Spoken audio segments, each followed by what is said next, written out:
दलों की महिला वोटरों पर भी खास नजर है और पिछले 4-5 विधानसभा चुनाव को अगर देख लें तो महिला वोटरों का मतदान प्रतिशत भी लगातार बढ़ता जा रहा है।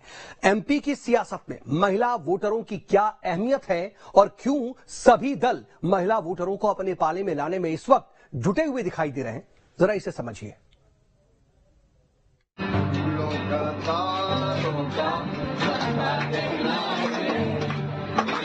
जी हाँ, मध्य प्रदेश में इन दिनों ये गाना काफी पॉपुलर हो रहा है। हर मंच पर ये गीत सुनाई दे रहा है। दरअसल मध्य प्रदेश का रण साल के आखिर में होने जा रहा है। हर चुनाव की तरह यहाँ भी जातियों का बोलबाला है, धर्म का एंगल है और जुबानी जंग भी तेज चल रही है। लेकिन जातियों से ऊपर, धर्म से इतर एक ऐसा वोट बैंक भी है जो निर्णायक भी रहता है और किसी को भी सत्ता में ला सकता है। ये वोट बैंक मध्य प्रदेश की महिलाओं का है, उन महिलाओं का जिनका समाज में तो पूरा योगदान है ही,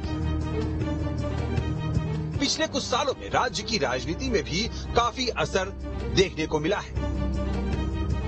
मध्य प्रदेश में इन दिनों हर सियासी दल नारी शक्ति के आगे नतमस्तक दिख रहा है और इसका संबंध महिला वोटरों की संख्या से तो है ही, साथ ही महिलाओं के बढ़ते वोट प्रतिशत से भी है।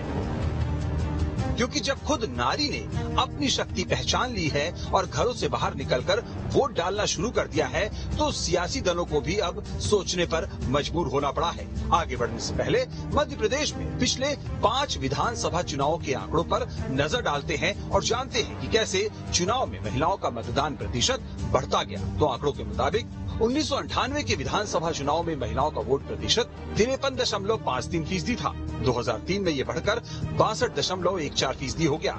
2008 में महिलाओं का वोट प्रतिशत 65.91% रहा, तो 2013 में ये बढ़कर 70.09% हो गया। इसी तरह 2018 में 74% से ज्यादा महिलाओं ने वोट किया। महिलाओं के मतदान को हमने वोट प्रतिशत में समझा। अब सीधे सीधे कुछ रोचक नंबर्स के जरिए आपको पूरी फैक्ट फाइल दिखाते हैं। 1998 के चुनाव में 1,16,20,554 महिला वोटर थी। इनमें से 1,15,73,313 महिलाओं ने तब वोट डाले थे। इसी तरह 2003 के विधानसभा चुनाव में 1,81,39,480 महिला वोटर पंजीकृत थी। इनमें से 1,12,71,686 महिला वोटरों ने वोट डाले थे। 2008 के विधानसभा चुनाव में 1,71,30,236 महिला वोटर थी। इनमें से 1,12,90,419 महिला वोटरों ने वोट डाले। 2013 के विधानसभा चुनाव में 2,20,64,402 महिला वोटर थी। इनमें से 1,54,65,338 महिला वोटरों ने वोट डाले। 2018 में 2,41,31,467 महिला वोटर थी। इनमें से 1,78,60,401 महिला वोटरों ने वोट डाले। और अब 2023 में महिला वोटरों की संख्या 2,60,00,000 से ज्यादा हो गई है। तो आंकड़ों पर गौर करेंगे तो पाएंगे कि 1998 में दिग्विजय के शासनकाल में महिलाओं का वोट प्रतिशत 53% के आसपास था। इसके बाद 2003 में मध्य प्रदेश की कमान उमा भारती के हाथों में आई। उस साल चुनाव में महिलाओं का वोट प्रतिशत 65% से ज्यादा रहा, मतलब 5 साल में रिकॉर्ड 9% का जंप दिखा। इसके बाद 2008 के चुनाव में महिलाओं का वोट प्रतिशत 65.91% रहा। ये वो दौर था जब लाडली लक्ष्मी योजना लाई गई थी और इस योजना ने भी महिलाओं के वोटिंग पैटर्न को काफी हद तक बदल दिया था। दरअसल 2008 के विधानसभा चुनाव से पहले लाडली लक्ष्मी योजना आई थी। 2 मई 2007 को लाडली लक्ष्मी योजना लॉन्च की गई थी। इसमें बेटी के जन्म से लेकर स्कूल में एडमिशन और शादी के वक्त पैसे मिलते हैं। इस योजना का लाभ 2008 के विधानसभा चुनाव में बीजेपी को हुआ था। 2008 के चुनाव में बीजेपी को 230 में से 143 सीटों पर जीत मिली थी। तो 2008 में महिला वोटरों ने बीजेपी को रिकॉर्ड मतों से जिताकर ये बता दिया था कि बिना उनके समर्थन के सत्ता की राह मुश्किल है। यही वजह है कि एमपी में 2008 के विधानसभा चुनाव के बाद आने वाले हर चुनाव में कांग्रेस बीजेपी में महिलाओं को लेकर बड़ी बड़ी घोषणाएं करने की होड़ मच गई। अब जब 2023 के विधानसभा चुनाव होने हैं तो एक बार फिर कांग्रेस बीजेपी में यही होड़ दिख रही है। कांग्रेस महिलाओं को 1500 रुपए और 500 रुपए में सिलेंडर देने का वादा कर रही है, तो वहीं बीजेपी सरकार पहले से ही लाडली बहना योजना का मास्टर स्ट्रोक चल चुकी है। जहां तक महिलाओं का जो वोट परसेंटेज बढ़ने की बात चल रही है, तो ये बिल्कुल सही बात है, क्योंकि इस जो शिवराज सरकार ने और जो अन्य कांग्रेस पार्टी है वो भी महिलाओं को अपनी ओर आकर्षित, उनके वोट अपनी तरफ खींचने के लिए, उनको अपनी तरफ आकर्षित करने के लिए तमाम तरह की योजनाएं, लोक लुभावन योजनाएं ला रही हैं। जैसे शिवराज सरकार की बात करें तो उन्होंने तो अभी लाडली बहना योजना के रूप में खाते में 1000 रुपए महिलाओं के आ रहे हैं, सिलेंडर सस्ता कर दिया है।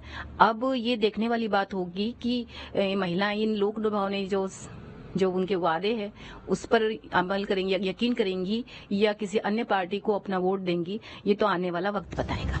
मध्य प्रदेश में महिला वोटरों की ताकत का अंदाजा इसी बात से लगा सकते हैं कि प्रदेश की 50 से ज्यादा ऐसी सीटें हैं जहां महिला वोटरों की संख्या पुरुषों से भी ज्यादा है। एक आंकड़ा ये भी बताता है कि राज्य में आदिवासी बहुल सीटों पर महिला वोटर्स ज्यादा सक्रिय हैं, वो पुरुषों की तुलना में ज्यादा वोट कर रही हैं। ऐसी 15 विधानसभा सीटें मौजूद है जहां पर महिलाएं ही किंग मेकर की भूमिका निभा रही है।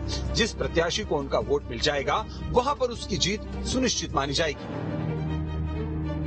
महिलाओं का वोट प्रतिशत भारतीय जनता पार्टी के पक्ष में हुआ है, और जब भी मतदान होता है तब देखा जाता है कि महिलाओं का vote percentage Bharatiya Janata party के पक्ष में ज्यादा होता है। और इस बार जो हमारे लाडले मुख्यमंत्री आदरणीय शिवराज सिंह चौहान जी ने लाडली बहना योजना शुरू की है, उससे पश्चात तो बहनों में बहुत सारा उमंग, प्यार भरा है और उत्साह भी है। 80-90% से ज्यादा महिलाओं के मतदान भारतीय जनता पार्टी पक्ष में होंगी।